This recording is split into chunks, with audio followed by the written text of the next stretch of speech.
Hey everybody, welcome to Modern Ops Unfiltered with Amy and Michael.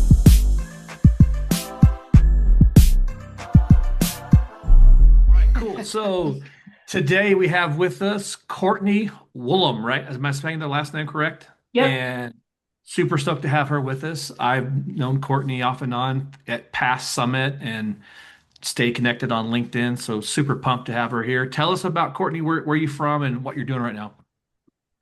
Yeah, so I am currently located in Cleveland.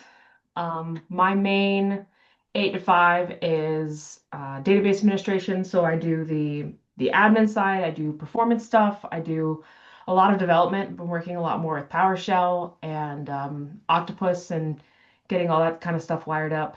And then I also do a lot of SSIS on the side with some um, file processing. I've learned to love Concur and how fun it is to work with their files that they export. So it's been a lot of crazy stuff. I've been doing this for 12 years now. I've been with my Okay. current company for 3 as of exactly a month ago. So it's pretty exciting. Sweet. Tell me what you're doing with like PowerShell and Octopus? What you got Yeah, going on there? so I used to joke with my last boss. I'm like, you'll know when I'm getting ready to leave when I start learning PowerShell, because it was like the one gaping hole on my resume. And I kid you not, I got headhunted for a new job, and it's like all I did for the better part of 6 months was learn how to read PowerShell because everything was written in PowerShell. And so now I've gotten really good at PowerShell. We use DBA tools a lot. I didn't even know what that was 3 years ago. Look Used a at you. headline Look at tag. you. I know, right? Left and right. I'm not teaching data Saturday stuff with it yet, but I do use it a lot. And I actually recently wrote a process that allows taking a like pre-configured database, restores it to a completely separate domain, handles setting all the settings, changes, the recovery model to simple, sets the name to something different, and all I have to do is put in a parameter of like where's the database live, what's the database name, and where is it going, and it will just script all of it out and push it. And it's so nice because it has streamlined a lot of our processes that used to take so long, but now are just a couple buttons. So doing So a lot of that has been what huge. Yeah, what stopped you from learning PowerShell all these years? What was the hindrance? So a lot of it was just lack of opportunity. So most things I know I learned because I had to, You had a not project. necessarily because I wanted to. Because I knew in college I want to be a DBA. I met somebody who was a DBA before she worked her way up the food chain, and just like she's telling me what she was doing, I was like, that's what I want to be when I grow up. And so I learned SQL. If you hear it rumbling in the background, it's my cats living their best lives. It's all Um, good. and so I learned SQL, obviously. And then when I got my job with my last company, I learned SSIS because we had a stored proc that ran for 12 plus hours. And if that thing died in the middle of it, the whole report was gone and all the customers freaked out. So I rewrote that into an SSIS package over a weekend. Um, Iterated it over it, so it got a lot better. And then I had to learn Power BI because the man at the top said, we're going to start doing Power BI reports. And I went, what? Okay. So I had like a month and a half to churn out my first Power BI report. And so I did that for the better part of 2 years. And then it was just constantly fire, fire, fire, fire, fire Yeah. that I didn't have the chance to learn anything just because I wanted to, because there was so much other stuff I needed to learn. And so when I got this job, my hand was forced. I was very upfront. I was like, I don't know any PowerShell. Like, I'll figure it out as I go along, but I don't know any. I'm gonna be very upfront with you. Thing about opportunities and learning things from different companies that I found is that you're right. It's always like the little tasks or projects that they give you that you start to learn little things here and there, right? Hmm. The issue with firefighting, in my opinion, is that there's a couple of difference. different issues that I've been finding with companies. The first thing is that if a company doesn't value their DBAs or their database people, they really don't hire enough people to fill the positions, and they're pretty much strapped, right? They they'll hire like 100 developers, but they'll hire like maybe one DBA, sometimes not even a DBA at all. Hmm. And then that DBA is like constantly firefighting the whole time. And they're not able to grow because I got to fix this index. I got to add this index. I got to update the stats. I got to reboot these servers. And they're just firefighting, quick fixes, band-aids all day long, but they're not really being proactive. That's the hard part about this career in my mind is the firefighting versus the proactive approach. So I like that companies, when they do value their people and then you know, they give them more opportunities, in my opinion. But what are you guys' thoughts on that? So for me, I always work at smaller companies. My first job was a really big company that got really big. Um, Not like, Meta, Google, whatever, but big. Compared to 50 at my last job, just now getting up to 100 at my current job. I typically have a pretty small dev team compared to the DevOps team. So that balance has never been the issue. It's always been the people at the top being so focused on feature that the tech debt just starts piling up.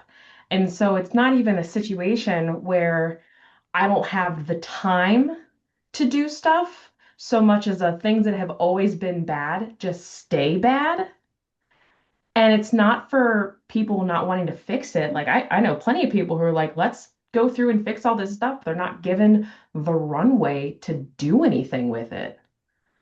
Yeah, the business says we need these things, and that tech is not tech debt. Oh my TED Talk? gosh. What? Yeah. Tech debt is not on the radar. Yeah, for sure. Like we're in the process right now of all of our Python libraries and everything.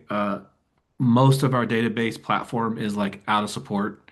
And so we're like trying to push them to get in support, or not really push them, but like, hey, just letting you know.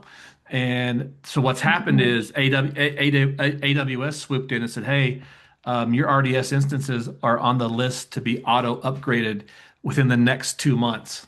And Oh so gosh. we're not going to tell you when it's going to happen. They don't give you a time. It's like, here's the window. It could happen any minute. And if that happens, stuff's going to break all over the place. It's going to be Hmm. awesome. Yikes. Good times. Instances in AWS. But it's also a good thing. I don't know. I do agree with Courtney though. It's definitely, resource driven. Could be based on, management wanting new features. One thing I learned in school, which is interesting, I didn't think school was actually going to teach me anything, was I learned about the S curve. Do you guys know what the S curve is? Nope, never No. heard of it. So I was against features my whole career. Hated features. I thought, what are we doing? We want stability, reliability, performance. Then I learned about the S curve. So in tech, there's something called the S curve, and what happens is these companies come up and they go in the shape of an S.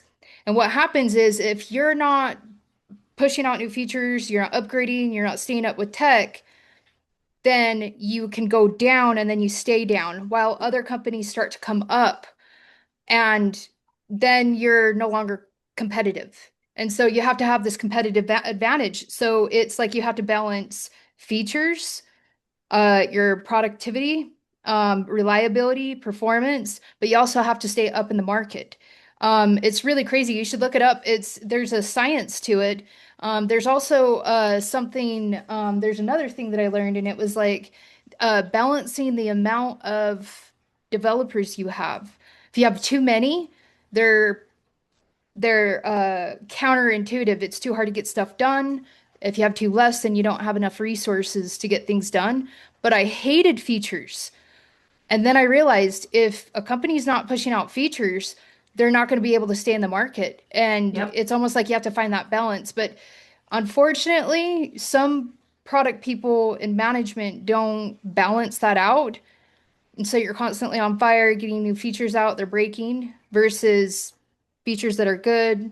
they're stable and everything's consistent. Anyway, kind of interesting stuff I've learned. Hey, Courtney, going back to the PowerShell thing, what things did you use to learn? Because when I was doing PowerShell when I first started, everything on the internet was like looked like .NET or C Sharp and wasn't actually legit PowerShell. Did you find some good training materials out there? I mean, I can't say enough about the month of lunches stuff, but what did you use to learn? Yeah, brute force. Almost anything and everything starts with brute force. A lot of it was I was taking documentation that had been amassed over, 10, 15 years, and the same script kind of like piecemealed together in four, five, six, seven, a dozen different places. And Frankenstein. one of the kind of like the foundations of why I believe in readable code as within reason. Like obviously you're gonna have some stuff that looks gnarly because it has to for what it's doing. But if something isn't readable, there should probably be documentation explaining what it does. And so I was doing a lot of that documentation development, which means that I had to like be ripping things out. And so it came down to a lot of, okay, let me see what's being used all the time in our stuff. Let me learn more about that thing. And then just having PowerShell open and just like, okay, I think it's going to do this. And like, I know, like, not to get down the AI track, but just bear with me for a second. We can go There are there. times where I'm like, hey, I'm gonna plug this into AI, I'm gonna copy paste it. That looks right, good to go. But when I'm learning a new language, I don't do that. Like I avoid it like the plague. And so the only thing I ever used that stuff for was to format it to make it look pretty. Because the PowerShell I'm writing, it's not proprietary code. I'm not talking about tables. Everything's parameterized to the point where I don't care that it knows what my code looks like. Just make it look pretty. I told it like this is how I want it formatted, but otherwise I'm going to sit there and I'm going to guess and check and like look at some just random references on the internet to try to figure out what the syntax is because that's more rote learning for me than just reading a documentation. And I think I have a PowerShell book somewhere behind me. What's your favorite like something that you think anybody on this podcast should view? Like they love it. So I like using it for rebuilding databases. Okay. So I had to do this thing. We had a client, they were moving their hardware from server A to server B, and they had 2 terabytes of data in this one table. And they were from an older version of our application. They're one of our first clients, right? And they had already cut over to the newer version of our application. We no longer required that 2 terabytes of data. But in order Just the for them to do schema. their hardware refresh, it was going to take hours to move that database over. And so worked with the engineering team, be like, hey, if we don't need this, like, what if I just got rid of all this document image data? And so I use DBA tools. It's like 5 steps. Step one is it goes through and exports a DAC pack and publishes it over to where I need it to be. It's got all the structures. I have a separate script that it's T-SQL, but it'll go through and it'll generate the create and drop scripts for all the foreign keys, drop all the foreign keys. And then I use copy DB table data from the source to the destination for every table that doesn't have a computed column. And then I have a separate thing that says, hey, if the table has a computed column, check to see if it's got an identity, copy it over without the computed columns. And then another one that uses copy DBA tools that's got some conditional logic in it that says, hey, if it's, if this flag is true, then pass in nothing for that image column, otherwise pass the data through. And I got their database down to like less than 100 gigs, maybe 200 gigs. I don't remember the exact number. But if I had even just gone through and truncated all that data, the file's still 2 terabytes. And the Right. amount of time it takes to safely, if at all, shrink that amount of data or that amount of file is obscene. And Right. so I now have this process. I've used it a dozen times since then. I've used it for other databases. We just did it for a different database. I plug and played the same exact thing. And if I tried to do that Wow. manually, I would have had to pull my hair out. And one of the things that I like with the DAC pack option is if you do export data to your application through SSMS, if you've got janky like table structures, it will break in the most inelegant way possible. But I actually had to go like into the source code for DBA tools to figure out how to find the different little settings. And I was going through the rabbit hole of rabbit holes, figuring out all the DAC options so that I could exclude the individual pieces I needed to exclude as part of my export so that it would export healthy and publish healthy. And that was such a trial by fire. But once I kind of dialed in those buttons, I kick it off and let it go. And in 15 minutes, I've got a database that's hundreds of gigs smaller. Yeah. Wow. It's great. I'm My very proud of it. Can you my tell? my yeah, this sounds painful just hearing about it and all the trial by fire. My favorite one is test DBA last backup because you can create your whole process to restore test your backups and run check DB against them really easily. And then the other one is if you've ever had to firefight SPN issues, there's the test DBA SPN Yup. commandlet, Oh.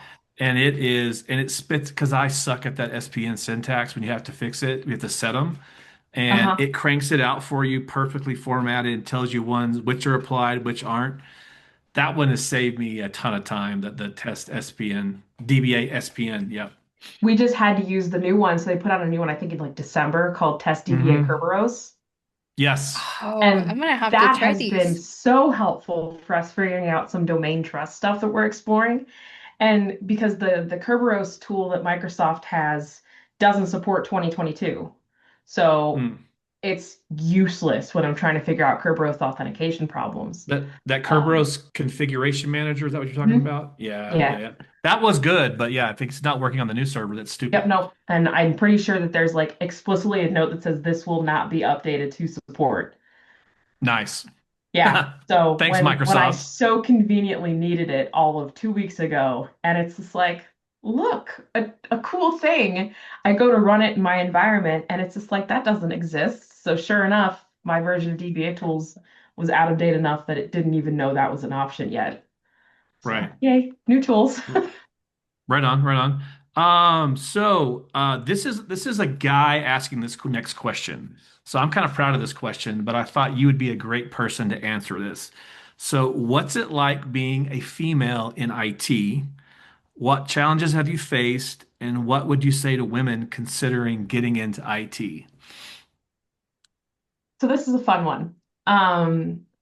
I'm currently coaching a gal for New Stars of Data, and she did a session last night that boils down to opening up communication between your DBA team and your database solution reliability engineer, your like the other half of your world, so you're not so siloed, right? And we actually had a gentleman at the meeting asking questions, and he brought up the whole like, do you feel like making these connections as a woman versus like with a guy or a girl? And I find it kind of hilarious how often this Hmm. question comes up because I don't think people really like my answer or expect my answer because like I don't struggle with guys in my field. Like I can count on one hand the number of times I've had to deal with a dude in the tech space that's tried to be A jackass? a jackass. Just tried to be a jackass or tried to walk over me assuming that I'll just like step aside and say, "Okay, do your thing." Mhm. But I come into things with the assumption that we're gonna be cool, we're gonna be homies, Hmm. and Yeah. you're here to accomplish something, I'm here to accomplish something. And so when I come in with that mindset of I want to get you to know you as a person, and I find that lowers people's guard, especially when it comes to, oh, they're trying to steal my job. Like, I don't want to steal your job, man. Hmm. Like, I don't want you to hoard your knowledge. I would like to learn from you. But like, if I come in as a person, I haven't dealt with a whole lot of I feel threatened. Um, I've actually had more problems with women in leadership Really? than anything Hmm. Okay. else. Let's talk about that. I love Absolutely. that. Let's go. Let's go. Um, so it's weird because if I need to get something done and I'm on a time crunch or I've got somebody waiting on me, I will go around you in the nicest way possible. Prime example of what I mean by like needs to get done. I was participating in an IRS audit and I needed these reports run to get this information to have ready for the auditors to show up like the next week. And the woman I was asking for them was blowing me off. And I went, fine. And I went directly to the CISO and I'm like, hey, I need this information. And they gave it to me. When she found out that I got that information from around her, she was none too pleased. And I think some of it is that I've gotten to a point where I just don't have patience for people who want to make others' lives more difficult than they need to be. Hmm. Like, if I come off confident, there's that belief like, oh, she's confident, she's actually a bitch. Or, Hmm. oh, she's strongly opinionated. No, she's condescending. Like all those Hmm. negative connotations. So I do feel like there's this expectation, but honestly, I run into it more with women than men. Hmm. And I don't know if that comes from the fact that the vast majority of my friends growing up were guys. I'm very fortunate that I had a little boy because I only ever babysat boys when I was a teenager. I think I would Yep. be up a creek right now if I had a Right. little girl. And like I'm always really chill with, when I'm hanging out with guys because I'm not obsessing over the little stereotypical girl things. And so it just makes it easier for me to bullshit with people and Hmm. like sitting here in the back of my mind trying to keep myself from being just like I know I can be a little too much or it's like I know I sound like I'm bragging right now and I'm trying to be better about that. But um it just I just assume it doesn't happen and I find it doesn't happen. Mm. That self-fulfilling prophecy thing. So in general, being a woman in tech doesn't feel nearly as daunting as people expect it to or make it seem like it is. And a lot of that is coming from a mindset that if you assume people are there to be there and do the work and learn the stuff, you're going to be way better off than coming in being afraid, is Yeah. what it boils down to. Well, you strike me as the when the times we've hung out like past and stuff, your type of personality is that you get stuff done, you're confident, and if somebody's going to be an ass to you, you're going to let them know about Hmm. it.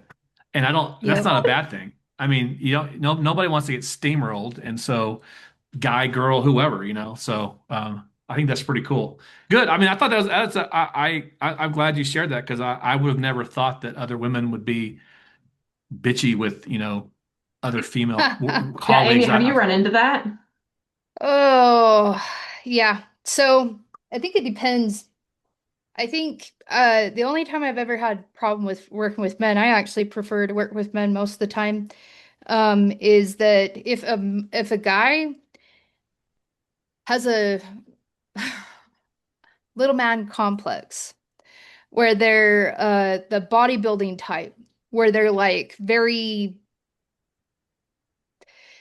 I, I am the alpha and you're gonna do things my way. I've worked with someone like that and I'm literally like not even kidding. Like they join meetings and say, I am alpha and I am the good one on this call and I am in charge of everything. And we're like, okay, that's just really weird, but all right, well, let's move on to database stuff. And so Yeah. that's the only time that I've ever had a problem with men in my career is like because most men in tech, they're smart, they're nerdy, they just want to get stuff done. They don't care about the drama. They're peacemakers. A lot of times you can piss them off, the next day they forget about it. Because Women. they're guys. Us dudes, we're shallow. We're shallow. different. Come on. Yeah. It's not a shallow thing. Well, It's very much a like actually, forgive and forget. Like that was yesterday. yep. I've slept since then. Live and My let It, my live, baby. favorite Live and thing. let live. it's Yeah. My the favorite thing my women. husband says is I've slept since then. It's just like, Yeah. yeah, okay. Yeah, they go to sleep and it's like everything's fresh and new. Yeah. And it could also be that I worked in a treatment center. I was before tech, I actually did, psychology and different types of things, and I worked in treatment center, and working on the girls unit was really hard. They remembered everything, like everything. If Hmm. you said something that was off, they remembered it. And so I've kind of noticed that the same kind of thing exists in tech, where Courtney's right. It's like, I don't know about you, but for most of my career, most of the women have been in product or management. They haven't Yep. really been in the tech space where I'm at now. Right now, I'm working with some smart women, and it is really awesome because I'm empowered just watching this women, Sandra and Yeah. Tara. They're like, they're on fire and they're confident, they know their stuff, and they'll also be willing to help you out. They don't hold grudges, and they also don't hold their tongue either, and I love that. But Courtney's right. um it's like the women feel like they have something to prove, in my Hmm. opinion. Exactly. It's And that yep, preconceived notion like, oh, everybody's gonna treat me like less if I'm not a total badass all the time, and I just yep. gotta be just a certain way. It's this preconceived notions. It's just like a universal problem of self-fulfilling prophecy. And you're right, it's people who are in product, people who are on the management side, because their atmosphere, yes, they're still like the tech management or the tech product, but they're not the people that are actually doing the development. They're not the ones that are in the weeds. Because I work with women at my company now. Like our DevOps manager, she is hella smart. And I think she's great. She's super nice. She's quiet. But every time I talk to her, she's a wonderful human being. And so obviously her, no problem. The team that sits behind me, couple women there, couple women on our report writer team, and I haven't had a single problem working with them. And it's because they don't have that mindset of I have to be bigger than you in order to Hmm. fill this position. Intimidated is what I Yes. think. Like, I found that I actually have a lot of friends that are in product, and one thing that they brought to my attention is that sometimes they don't really understand the jargon, the language, but they're too scared to ask, and so they're intimidated. And they also have some humility, though. They'll pull me aside, ask me questions, whiteboard this out for me, whatever. But then there's some that just don't care. It's like, I don't care. I don't need to know it. You're just going to do it my way. It doesn't matter. Like, I had a product manager tell me one time, wasn't a woman, but this is a great example. I was building something in my intern days. This guy said, "You got to build it this way." And I said, "There's just no way we can build it that way. We have to do it this way." He said, "No, no, no." I spent weeks trying to build it the way that he wanted. Sat down with the team. They're like, "You can't do it that way. That doesn't exist." It was like, okay. Product manager comes over. Everything that I ever did, his solution was add a radio button to it. That will fix it. Guess what he said that day? Add a radio button. That will fix it. And I'm like, what is this dude talking about? But that's like an example of some of the product people that I've had to deal with, It's just interesting. But back to your comment about women in tech is that I think that if they have humility, they're willing to Hmm. learn, they get along well with everyone. Um, I think that's like what makes it good, and not making it awkward. I hate when men make a bigger deal out of it. Like, I'll give you an example. Many, many years ago, I was working for a call center analytics company. We are all going out to lunch. One of the guys was like, "Are you sure that you want to go out to lunch with us? Would you be That's weird. uncomfortable?" I'm That's super like, weird. It's a super like, weird question. why wouldn't I want to go out to lunch? Like, because you're a woman and I just want to make sure you're comfortable. I'm like, that's making it pretty weird for me. Like What do I make that say? my problem, please. Yeah. Where are they Yeah. going to lunch? Is that maybe that's their problem, you know? Are we going to Twin Peaks? What do I Well, not know yeah. right now? Hooters, what are we doing here? That's weird. Well, Yeah, yeah. yeah, I've only had, you talked about the short guy, the short man syndrome, and I'm not Hmm. exactly a little guy. So No, I'm not saying I'm huge, but I'm 6'4", you're pretty damn and tall. You and are? so yeah, yeah. Oh my gosh, I picture you like being like 5'2". He's so tall. No way. No, I mean, because all you see is my Humpty Dumpty ass head right here. No, I'm 6'4", and I'm above 200. I'll just leave it at that. But yeah, I've had the little bitty manager guys that just are assholes to you just because. And so what they get for me is when being remote for so long, it's not really a problem. But it was when you were in the office.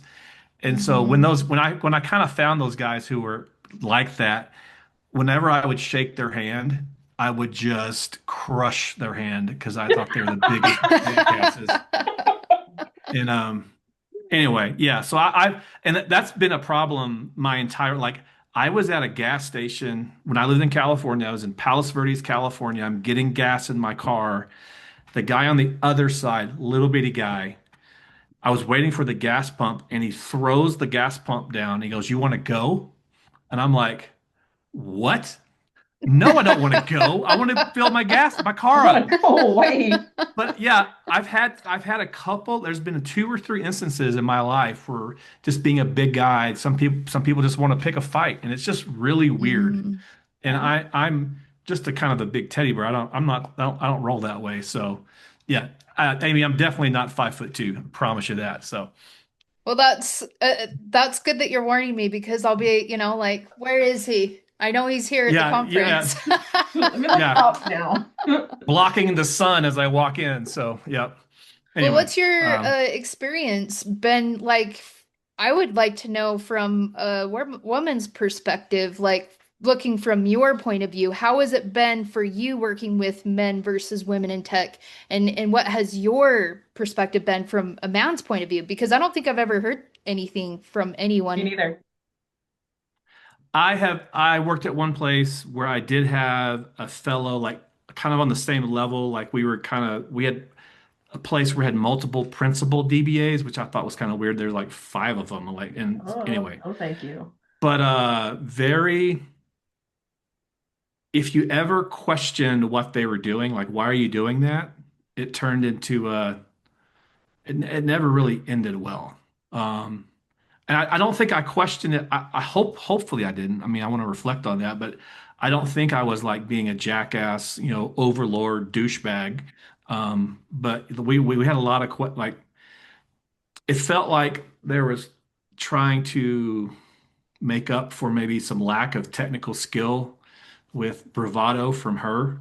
Um, and so that was kind of annoying. And the other ones are all kind of like you mentioned, product or you know a lot of HR people that carry a big stick that were pretty annoying. Um, I don't have a lot of love for HR, period, but Uh-huh. um, they Yep. were ridiculous. But also they tried to be and I got to admit, they kind of intimidated me because I was like, HR freaks me out. So I didn't want to, piss them off and, hey, here's your box. See ya. Thanks for being here. But but I haven't, there hasn't been a lot of trying to think. There hasn't been a whole lot of women that I've worked with from an IT perspective, only very few. The ones that I have worked with that were really great, like super solid. Always wanted to learn more. Like the Mhm. ones that I encountered, they knew what they knew and they knew what they didn't know, which I think is a greater superpower. You know what you don't know, and they would Mhm. always ask. And so I thought, so that's been my experience mainly. And I don't have I I guess the one thing that I always want to do is try to make anybody feel comfortable in a work environment, women or people who aren't from the U.S. that have, like on an H-1B or something like that. Mhm. One of the things that I always do is I always try to greet them in their own language. Oh, that's Oh, that's cool. so Um, sweet. That's real and cool. let me tell you a story about this. So when I was at VMware, we had a legit VMware team in India. And I had some buddies that I'd worked with at the previous gig that taught me like greetings in Hindi and then all the cuss words. Um, I can talk about your mom in Hindi. Anyway, so we were on this call to India, and I greeted the call in a Hindi greeting, and it went silent. And I was like, "Oh shit, what did I just do? What did I say? Did I offend them?" And then they just died laughing. And they were like, "Thank you, Michael, thank you," and they're my best friends after that. I did it right, but they just went silent because I don't think they're used to a white dude, you know, trying to learn their language. And when I say try to learn them, I mean greet them, say some basic kind Hmm. of. And when I was at SQL Century, I had an Ethiopian customer, and when I was a teacher, before I got in IT as a teacher, I had a lot of Ethiopian students. And I learned a little bit of Amharic, which is their native language. I greeted this guy in Amharic, and he lost it. Like he was like just the call shut down for about 5 minutes because he was just laughing. And he talked to me about being in Ethiopia and that they speak Italian. I didn't know Ethiopians speak Italian I'm sorry, because what? I never heard that. That's they were crazy. they I were learned something new. colonized by the Italians like after World War I or something like that. I don't know. So Oh. anyway, so coming so I when I taught high school, I taught inner city and urban school districts where it was very diverse. Like I'd be the lone white guy, and I find culture and where people are from are very, very interesting to me. And I always want to try to honor whoever that comes into our space. Like I want to know that I value them just the way they are. They don't have to be anything special or make up for because they're from a different country. I just find that stuff to be kind of cool. So that's like the next person I'd like to interview on Hmm. our little show here would be somebody who came to the U.S. H-1B. Tell us about that experience of working in IT in America. What's that like? That's be a great, another great conversation to have with somebody. So your comment Hmm. about like greeting them in their language, I did a panel with a few people, including Hamish, back in 24. Yeah, Hmm. 24. And one of the things he said was meeting people where they're at. So like Hamish is a big dude. And Hmm. so I know when I first saw him, not even met him, first time I saw him, I was like, wow, he is large and in charge. Like he has just got so much aura to him. Do you know what I mean? Like Hmm. he just has a really big presence. And so once I actually got to meet him and know him, like he's a teddy bear, man. Hmm. And so when he's talking about his user group, meeting people where they're at, like he'll speak quieter to certain people. Right. He'll kind of like stand a little lower or he'll stand up taller. He's just like he meets people where they're at, and it's made a way more welcoming environment than just being default personality all the time. And Right. I think not enough people employ that concept that like be who you are. And I'm all about like don't shut yourself down to make other people happy, but there is a degree of nuance where you don't want to steamroll over somebody and you don't want to make them feel, excuse me, intimidated. Hmm. And um Michael, you mentioned the whole like jargon, not understanding it, some technical kind of like roadblocks. One thing I do to work around that is as often as I can, I will use as little jargon as possible. Hmm. I will go out of my way to say things in such a way that a person with very surface level understanding can get it. And I've had to do that a lot because I spent multiple years in an implementation consultant adjacent position. So I was working Right. with like state employees on the business side often enough that my analogy game is now on point because I had to figure out how to take these complex concepts and like kind of not dumb them down, but make it way less keywords. Let me go get a dictionary. And my Mhm. dad, every now and again, I think he's part of the reason I've been more cognizant of the jargon Right. things. I'll be talking to him like, oh yeah, I was working with SQL Server and I opened up SSMS and I had to use this where clause. He's like jargon alert. I'm like, oh crap. Okay, Yeah. let me step back now. And What's the so FQDN of your database server in the DMZ, and have you enabled TLS? Blah blah blah. exactly, just like what was that SPN thing you said Right? earlier? Yeah. Yeah. Yeah. Yeah. Exactly. Exactly. And so like when you come in and you're not throwing the fancy words around, there's less chance of people are going to be like, oh, they're just here to look cool, or do they actually know what they're Mhm. talking about? It's very much a, oh, you're not trying to talk down to me. This is great. Yeah. Mhm. Yeah. Yeah. Yeah. Yeah. Like that's all I can say. Yeah. Yeah. I think Um. that the biggest thing about that, Courtney, is that you're right on you're right about that. The other thing is that I think that if because I've worked with a lot of support people, people from call centers, all kinds of different positions that wanted to get into tech or be a DBA, and they want to learn too. So if you're giving them those analogies and you're working with them, they're more likely to come and learn from you. It's kind of cool, you know what I mean? And so I like that.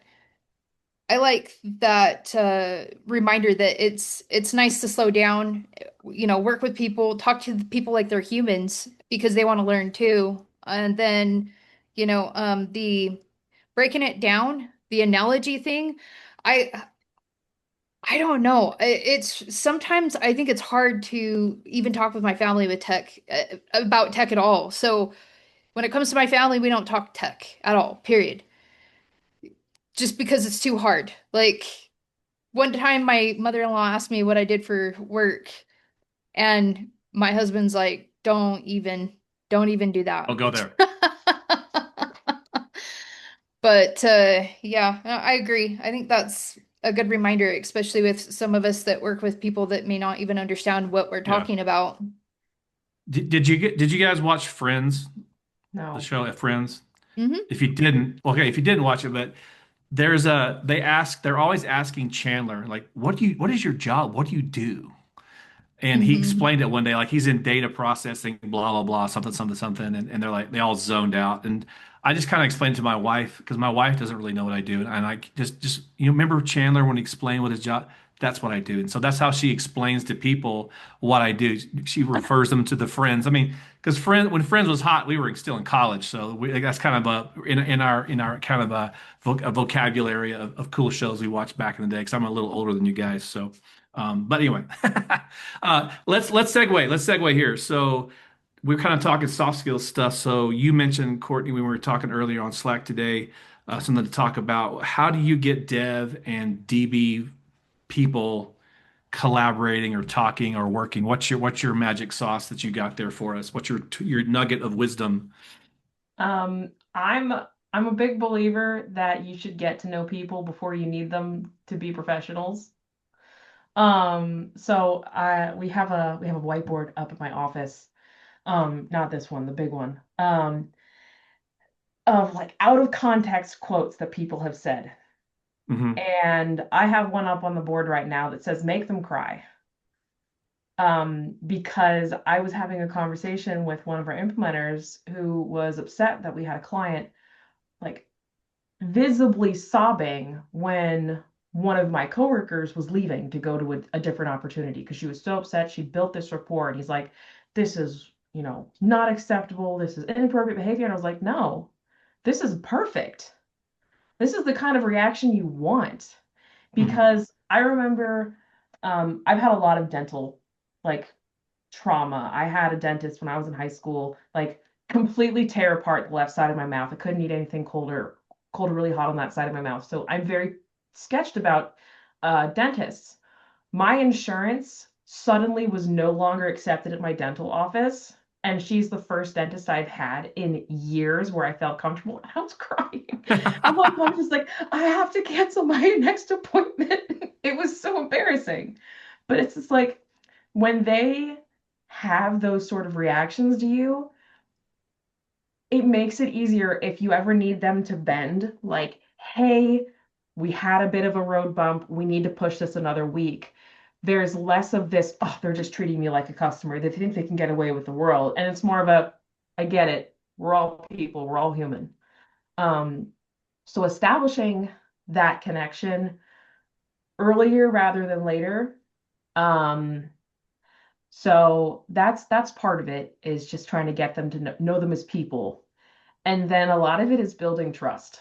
It took me a very long time to get to the point at my current company where I am on pull requests, and even longer to where people were coming to me before they hit a pull request to get help with their SQL. And that was through a combination of me chiming in on a pull request, being like, hey, probably better to do it this other way, or you could do it this way, but I think this way would be better. And then I started doing fun facts back in, I don't know, 2017-ish is when I started doing this. I would share fun facts or tech tips, and it would be something related to a syntax I saw too many people using incorrectly, a common coding pattern I kept running into while I was doing something, or a cool thing I learned while I was perusing the internet, had no idea. Fun fact, here you go. Just popped into my head. I learned this today. If you have your calculator app on your phone and you type in 129 plus 6.5%, it will add 6.5% of 129 to 129 and give you that number. So if you're ever like, oh yeah, there's um, like a 10% markup on this thing, instead of having to like, move the decimal kind of situation and do the math, you just do plus 10 with the little percent sign and it tacks on 10%. Wow. And it blew my mind. Stupid little BS like that is sometimes the fun fact to share. And so I found that by openly sharing knowledge, it makes people more comfortable with coming to me to ask me for help, which kind of becomes a catch-22, because if you're not Yeah, careful, for some sure. people will be like, oh, I'll just ask Courtney and she'll help me with it. It's just like, but I have my own shit to do, man. So so I've gotten kind of snarky with some people in the past where they'll come up to me and it's like, hey, I've got this Kind of problem abuse for it. you. Yeah. And I'm like, no, you need to come back to me with what you tried, where you're stuck, why you're stuck there, and where you're trying to go before I'll talk to you. Because you need to learn how Yeah. to fish. And if I teach you something and you don't show me that you tried to implement the thing I teach you before you come at me again, I'm gonna send you back. Hmm. Because like I don't have the patience or the time to lead people to water multiple times. What's Right. the best way to what are some tips and tricks on building relationships with customers or with people? Things that you think that would be easy to implement. I think that's something that I'm really working hard on, and soft skills is something I need to build. So, So any so one advice? one thing, when I was in South Carolina, there was a guy on the database ops team on the state side, and I would always go to him with a question. And one day he looked at me like, "Are you ever just gonna come over to say hi?" And I Oh. will never forget that moment because I mean, he was not a tall guy. He was pretty short. I think he was former Navy. And he he said that to me and I went, "Oh shit, that's like a thing. Like Oh, people you want were the that." asshole. Exactly. Exactly. So like at the beginning of calls and those like awkward moments, it's like, okay, so while I'm waiting for this to load, how you been? And like as you're fishing those nuggets out from people, try to retain them. Like Mhm. I heard that our new VP, she started, but she's not coming to Cleveland until May. Learned she's got a kid, and I'm like, oh my gosh, I heard you have a kid. What's their name? How old are they? So that next time I talk to her, I can be like, oh, how's your son Grayson doing? Or oh, have you figured out which school district you're going through? Because like you're giving more context, like kind of that point of connection for them. And then by having that point, you can then pull on that a little bit to start building out more of a base. Mhm. And so um, when people figure out that you care, I find that they're more inclined to talk to you because they know they're not going to be talking to a wall. Like if Mhm. I have to work with somebody who's going to give me absolutely nothing, like they're just give me my answer and get out of here, or give me the work and be gone. I don't really make an effort with those people. Yeah, I got a Um, couple of guys, I got a couple of folks I'm trying to crack right now because I can't figure out what to tug on yeah. to make that connection because they're just like robots. I don't know if what it Mhm. is, you know. So I guess so with the people that are really difficult, it's a little harder now that people are like remote and stuff, because at least when people have desks, you can pick something up. Like they've got something. Is their desk a mess? Do they have like a little picture? Do they have a pin from some random conference they went to? Um, but honestly, asking people like what they're doing over the weekend, it's such a cliche thing. But it's a And start. but it's It's an end. something, because they might be like, "Oh yeah, I'm just hanging around. I gotta I don't know, clean my kitchen, or I gotta work out in the yard." Like, "Oh, plant flowers, you gotta mow," and you just kind of like fish a little bit. Um, and if people really are being those roadblocks, being like, "Stop, leave me alone," continue to treat them with the, "Hey, how you doing? What's going on?" Because one day they might crack. Um, but don't be pushy. Like, "Oh, okay. So how do you feel about the Browns?" Like, let's don't do that. I worked with a woman that That she was like totally like like I asked her, he's like, you know, cool, so you're married, how long have you been married? And she's like, that's none of your business. I'm like, HR, where are you, HR? okay, Yeah. cool. So then and then one time we all went out to lunch and I asked her, so you know, just something simple, something very, very simple. She's like, I don't like you to know about my personal life. I was like, okay, that's interesting. No problem, I guess. Like, because I'm kind of taken back by it. Because I'm like one of those people that I don't know if I have any boundaries. Like, I will tell people about my life. I don't care. They're like, how's Well, your day? I'm like, it's crap. Like all of this stuff happened and it was like shut down. But I did find out what her birthday was, and I still text her and say, "Hey, happy birthday." So, yeah, and see, honestly, it doesn't even need to be anything particularly personal either. Um, like, gosh, there's a couple women I work with over on our CS side that I don't know much about them personally, but I see how they interact with the clients, and like I see how they interact with their team. So I'm able to go over there and just kind of like joke around them and feed off the room a little bit. And they're nice enough people, but we never talk about anything but work stuff. mhm. Um, and you can even kind of bring something up. So if they're in your same space, so say I'm working with um, one of the software engineers, and I have been in the application, and I'm like, "Hey, I just learned about, this adaptive filtering stuff you guys have been doing on this work list screen." And sometimes be like, "What about it?" Like, "I don't know, I thought it was really cool. Did you do anything with that?" Or, "Okay, yeah, so what?" Like, "Well, I thought it was really cool." And you might inadvertently bump into a compliment that you've just given them that is still within their realm Mhm. of comfort, but it's also something that they already know something about. One of the client solutions guys here told me that one of his favorite things to ask clients is, "Show me a fun thing you learned how to do in the application," because it's typically going to show you either a missed opportunity in the app, or where something is not intuitive, so they found a workaround. Mm. And so not only is it highlighting room for improvement, but it's also giving the client this space to be like, look at this cool thing I figured out.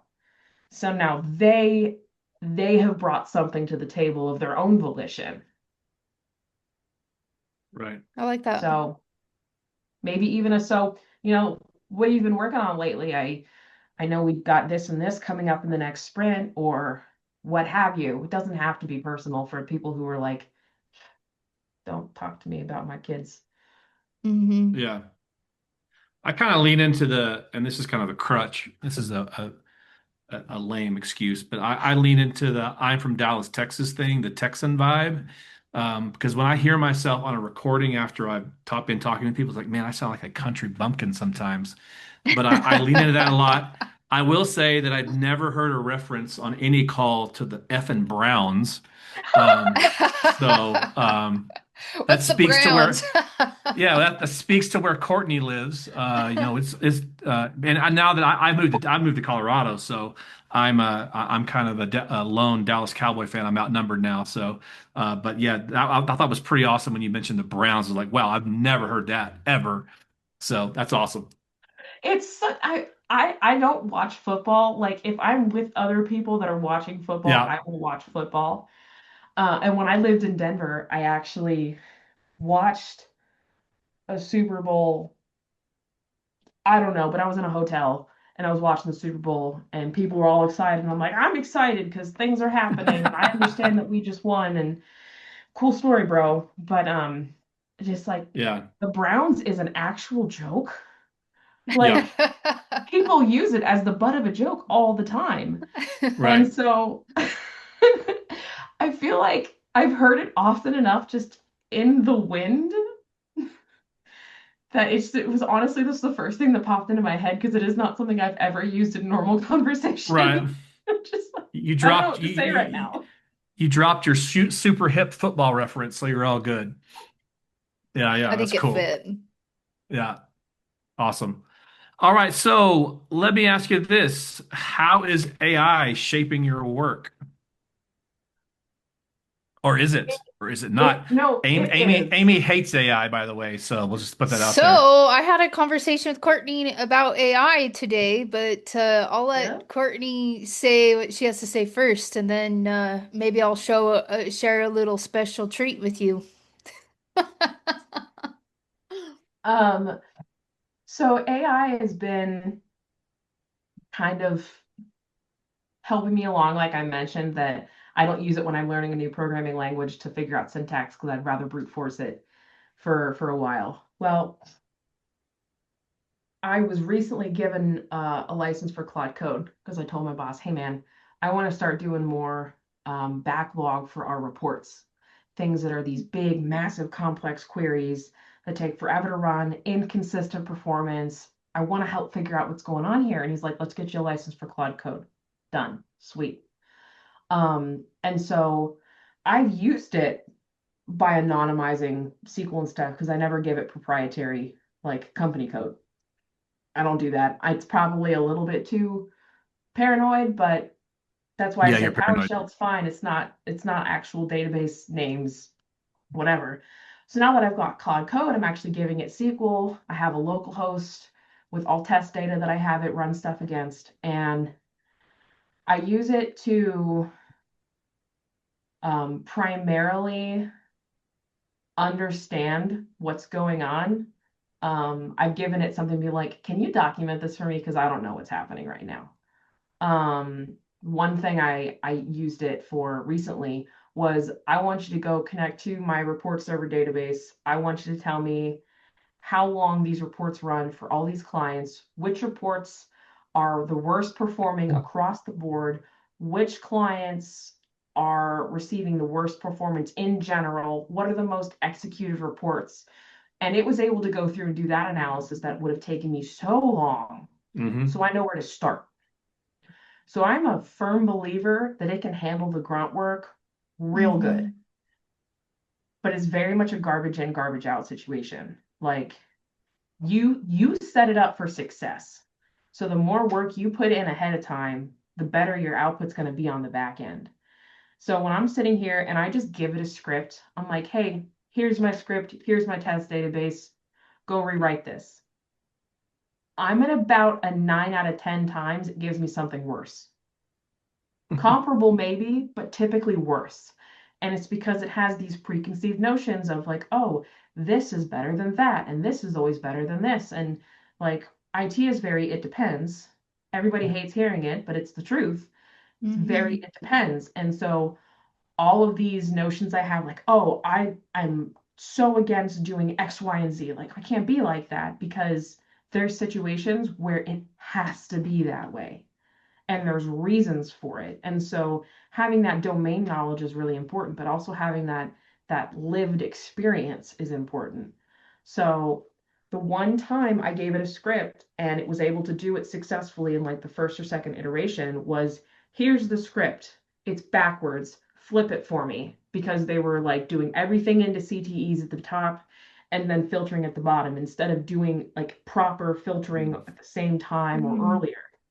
And so it was able to take that and say, oh, okay, so this works. It's just in the wrong order, and it fixed it. Beautiful. But when I have to get it to start critically thinking is when it really starts to break down. Hmm. So analysis, great. Menial work, great. But as far as doing the like the nuancy stuff, I'm not having a lot of success because most of the time, like I've been able to say, okay, you rewrote that. Cool. Now run it against what I had. And they'll be like, oh, wow, yeah, that's worse. Let me go back. And yesterday I was sitting there, I'm like, try this, and this. And I finally was like, yeah, this isn't gonna scale. Oh, you're totally right. This is a bad idea because X, Y, Z, A, B, C. I'm so glad we got here. I'm so sorry it took 2 hours. So Yep. that's where I'm at. That's how it's really affecting what I'm working on. It's mostly just it's taking off a lot of the grunt work so that I know where to start with the actual like meat and potatoes that I need to do myself. Right on. I think that's what seeing the value for me right now, as well as that grunt work. Like I'm doing some really kind of weird stuff, like moving backups from Mongo backups from S3 over to Azure, and then trying to spin up all this stuff and do it all, and then restore and doing it all remotely on a Mac. And so I'm like, the restore broke. I took the output, just shoved it into the Claude is like, what's going on here? Because it's all in some funky ass format, and Mhm. it spits it out really quick and distills it really, really nice, and simplifies it a lot. But yeah, for the other stuff, I mean, one of the things I did when I was at SolarWinds, I asked Claude to make me a resource intensive workload against Stack Overflow, Mhm. and so I could run it in our Stack Overflow database that we had our SQL Sentry instance hitting that we demoed with customers because I needed it to light things up. I needed to see pretty colors on my SQL Sentry screen, and it was the worst workload. Like it would just crush the box. Like memory would tank and disk latency would go through the roof. I was like, nice work. You wrote Yeah. really shit code. Perfect. Thank you. Yeah, Um, I actually did something similar. So when I was fleshing out my index optimization session for Chicago, like I got the data set from IMDb because they've got it publicly accessible. I think they Oh, only that's take cool. That's a it's cool it's one. rad. It's like Yeah, I can actually go in and tell you there's like 1,500 episodes of Days of Our Lives. It's right. disgusting, Yeah, but every yeah, time I yeah. update my data set, that number goes up. And one of the things is I have normalized and denormalized those files to get it to this pretty database level. And I was like, hey, Claude, I have this schema, this database schema. I actually gave it a DAC pack. I'm like, I need you to create me stored procedures and views and functions that would logically exist behind IMDb using this table structures that I provided you. And it just gave me all this beautiful stuff. So I was able to just run things and actually get legitimate stats in my index utilization. And it was Right, like, thank you, you just saved me so much work.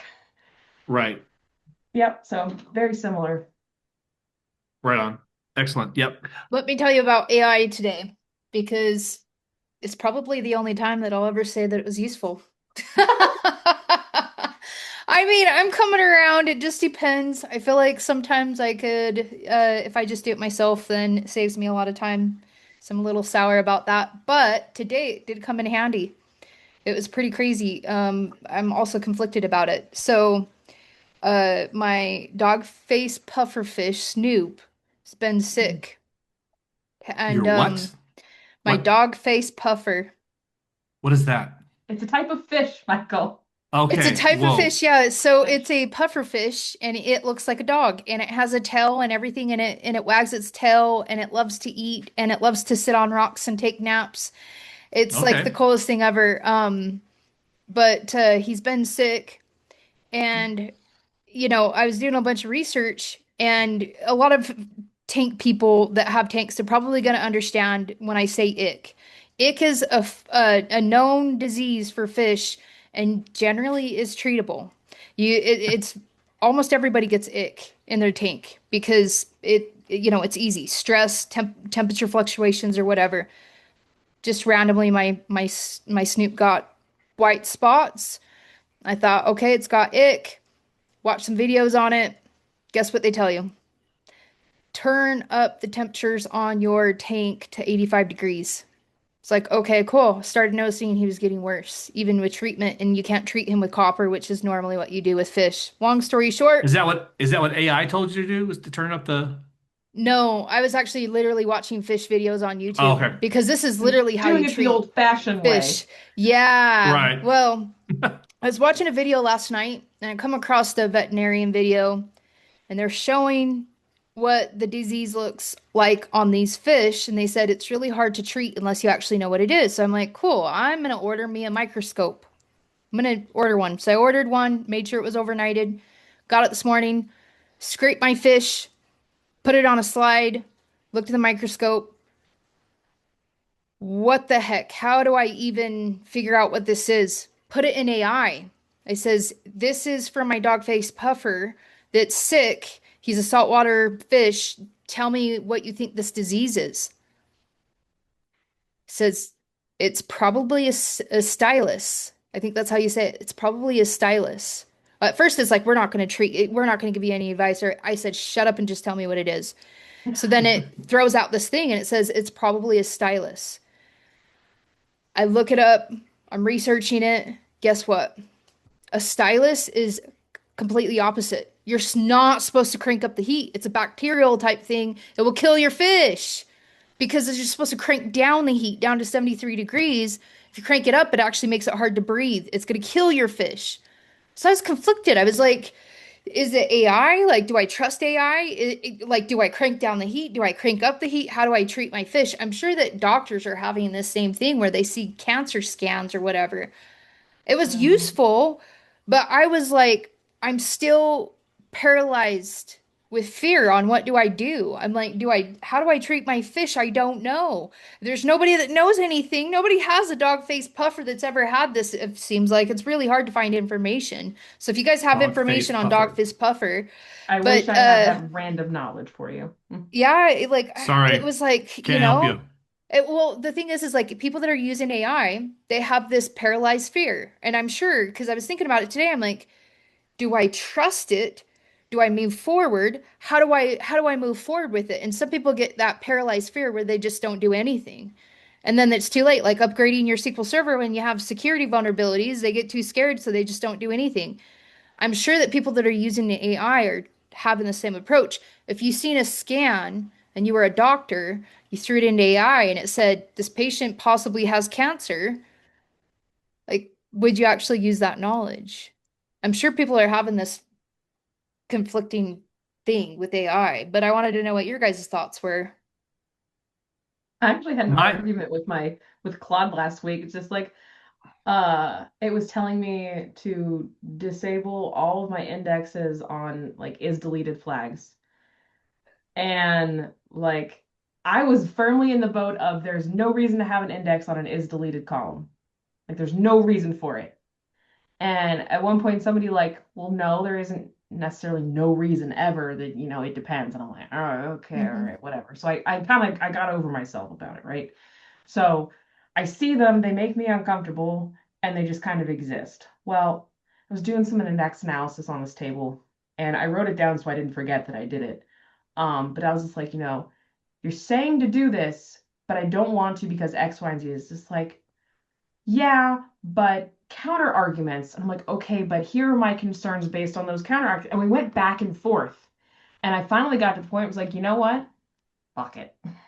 And I went into beta. I disabled all the is deleted indexes on this one table and said, hey guys, let me know if anything weird happens. I took some baseline metrics. I'm going to come back in, you know, probably another couple weeks now and go see how everything fared. I've got wisdom, so I'll be able to see that break point. But it was one of those moments of like, do I trust it? It's beta. It's a test environment. It's not a dog-faced pufferfish that I'm worried about killing. So the stakes are a little different. But it's Right. that moment of like, I can sit here and I can fight this thing, or I can just go try it and hope for the best. I, Oh, I am yeah. very kind of cowboy cavalier, and I just go for it. So I'm doing all kinds of stuff, with this cross cloud migration work that we're doing with multiple Hmm. database platforms. So like lately, if I hadn't didn't have AI, I would be my work output would like grind to Oh, a halt. absolutely. Just because Hmm. there's so much to know on all these different platforms, it's impossible to know it all. But my only kind of thing that I have qualms about is like the environmental impact of AI. I have problems with Mm. that. As we drove when I moved my mother-in-law out here recently, and so we're driving across kind of West Texas, the Panhandle, coming up to Denver, and like there's a lot of farmers are having a lot of issues with like lack of water and other things, and just right of way domain kind of stuff because of these data centers that are being put in place all over the place. And so Oh, while I see the value of AI, it kind of bugs me. Um, the kind of the environmental stuff that's all going on. It kind of bothers me a little bit. I worked for a French cloud provider called OVH. We were when I was at VMware, they spun off our business unit. OVH picked us up, and OVH's thing was that all the servers were water cooled, and they were actually looking at building a data center in Dallas, which was kind of weird because their data centers are water cooled. They don't use a lot of HVAC to cool the servers, but there was this big nuclear like fusion or fission collider project that went under, and so there was this massive like tunnel that was under, like, in the obviously tunnel, but they were going to put the data center in there because it's permanently at like what 65, 70 degrees, something like that. So Oh. there's going to be very little hmm. like environmental impact from that perspective. You're having to cool that. So yeah, but that's my only qualm. While I leverage the hell out of it, I do think about those things. It's kind of like, and we're kind of in a really big drought here in Colorado right now. So it's just things I Yep. think about. So Utah Yeah, I too. think something similar happened with like electric cars. Is like, oh, eco-friendly, we're doing everything, and then you start looking into what goes into batteries and the lithium disposal and of yeah, those things, and like the ramifications. One of those things catches on fire, like all these extra things that weren't really thought about because it was very much a go green, buy electric, be done with it, no more gas, everybody's happy. And I feel like a lot of that happens, and not to like full circle this, but this concept that the people up top are like, hey, make this change, screw whatever you've got in the backlog. It's like making these executive decisions without thinking about the broader impact of it can just bring things to its knees. And I mean, they're talking about putting a massive data center here in Ohio, and people are fighting it left and right. I think it's the next city over just right, just approved a law that prevents data farms from being established. I don't remember the exact verbiage, but they actually are like going out of their way to make it harder for data centers to come in because it right, eats up real estate and resources. yeah, Mhm. yeah. Gonna be They've interesting. been knocking on the doors here in Utah, and because like the thing is that I think I don't know if they ended up doing it. I think they did. They put like a Facebook data center here, something. Like I remember we have, Amazon and all kinds of stuff here. It's obviously like supposed to be Silicon Slopes and Salt Lake City. They even moved the prison from Draper down to town, down to Salt Lake area by the airport. It was a huge change. I mean, literally, like they moved the freaking prison for tech. Yeah, that's where I'm like, what? Yeah. But yeah, and it's crazy because we've had some really weird things happen, and it's based on water. Right, this year it's gonna be really bad. It's gonna be a drought because Colorado and Utah, we just didn't get much snow this year. Right. And fires in California, they're already starting, but Yeah. so they're impacted too. But what's really crazy is they're knocking on door to door, and I'm only assuming the worst, and it's because I think it's weird people from the power company want to come in and they want to put something on our central air to make it so that they don't run, so that they're more efficient. And they want to put things on our sprinkler systems and in our water pipes so that they're more efficient. And, the water bills are going up, the electric bills are going up. And then I'm thinking, what in the heck is going on? Like, you're not going to go put anything on my central unit. Like, are you going to is there a warranty that you're going to cover if you screw it up? But there's just those weird little nuances where I think the AI has an impact on all of these costs, on the water efficiency, and the things Mhm. that they're trying to do to our, water supply or whatever. And who knows, maybe they're trying to help make things more efficient. I just don't trust it, in Yeah. my opinion. But anyway. All right. Well, let's wrap up. So here's our last question, Courtney. What's one thing you love and hate about being in IT?